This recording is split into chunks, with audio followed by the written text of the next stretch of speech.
Hey guys, welcome to my YouTube channel. खुलुमबाय लोगोफोर नोंथांमोननिसिम आरो आंनि गोदान भिडिअनिसिम अननाय आरो खुलुमनायखौ जासिहरनाय थाबाय। नैबे समाव जोङो मार्केटाव थांना फैखांबाय, मैगं थाइगं लायनानै फैखांबाय। जिहेतु दिनै बिस्थिबार नालाय माने सप्तायाव बाजार जायो, गोथां मैगंफोर मोनो आरोना। जों लायनानै फैखांबाय। लायनानै फैनानै जोङो ना लाबोदों आरो मैथा लाबोदों।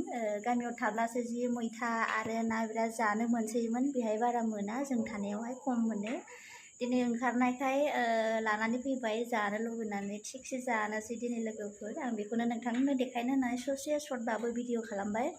स' नोंथांमोना आंजों लोगोसे भिडिअ नायबाय थादो आरो लोगोसे कमेन्ट लाइक खालामनानै हो। आरो मोनसे खोथा, नोंथांमोना आंनि भिडिअखौ नायदोंब्लाबो माने साबस्क्राइबा खम फैदों आरो बेनिखायनो आं नोंथांमोनखौ आंनिसिम एसे मदद बिनाय जाबाय। नोंथांमोना आंखौ साबस्क्राइब खालामगोन अननानै प्लिज। लोगोफोर मोनसे खोथा, दिनै भिडिअ बानायनायानो ओंखाम ओंख्रि संनायनिसो नालाय, सिगाङाव बेबायदि आं खालामफेराखै, दिनैसो फार्स्ट टाइम। माबायदि जादों नोंथांमोना कमेन्ट सेक्सनाव आंखौ फोरमायहरगोन। आरो बहाबा थांनायबो जाया बारा, बेनिखायनो मा भिडिअ खालामनो मा लाबोनो जालायलाङो। बेनिखायनो दिनै एकदम गोसोआव फैबाय आरो ओंखाम ओंख्रि संनायखौनो ससेबाबो ब्लग खालामनानै नोंथांमोननो देखायनोसै होननानै आरो। नै लोगोफोर, आं दा नाखौ मोजांनो फ्राय खालामनानै लाखांबाय।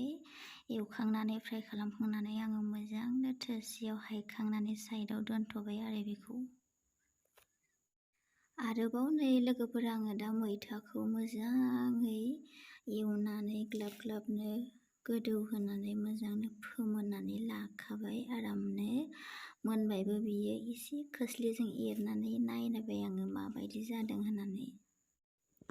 बेराफारसेथिंजाय ओंखामबो आं जानबाय, ओंखामाबो गोदौखाबाय, खोबनानै होबानो मोनसिगोन। आरो बेलेग साइडआव आङो नाखौ मैथाखौ ज' होजाबबाय। बिराद गरम लोगोफोर, एकदम ओंखाम ओंख्रि मावनानै दांनानै एकदम संनानै खावनानै जानो बालायलायनाय बोथोरसो दानि समा। मानो होनोबा बारबो गैया, अखा हादोंब्लाबो अखा हाब्लाल'सो एसे थान्दा जायो माने जों थानायाव आरो। बिराद गरम, थानो बालायलायनाय, एकदम सुखुथारा गरमजोंनो आइखां बायखां मोनलायलायो आरो। बेनिखायनो ओंखाम ओंख्रिया मोनखांबाय आंना, लासैनो जानोसै। आरो आं लास्ट भिडिअखौ आङो जानायखौ आं देखायला। बारा गोलाव खालामनोबो एसे टाइम नांगौ आरो बारा गोलाव बानायनोबो बालायलाङो आंखौ। बेनिखायनो आं एसे 3 मिनिट 4 मिनिट बिदिल' खालामो आरो गोदान हिसाबै आरो बारा गोलावखौ आं खालामा आरो।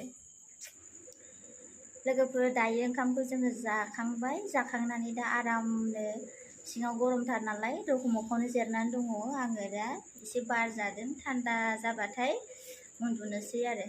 खामानिया जोब्बाय नालाय, फ्रेस जाखांबाय, जेबो गैला। दा खामानिया जोंना दा उन्दुनांगौल' आरो, जेबो गैला। बिदिब्ला लोगोफोर गासैखौबो गुड नाइट, बाय। आंनि भिडिअआ एसेनोसै आरो।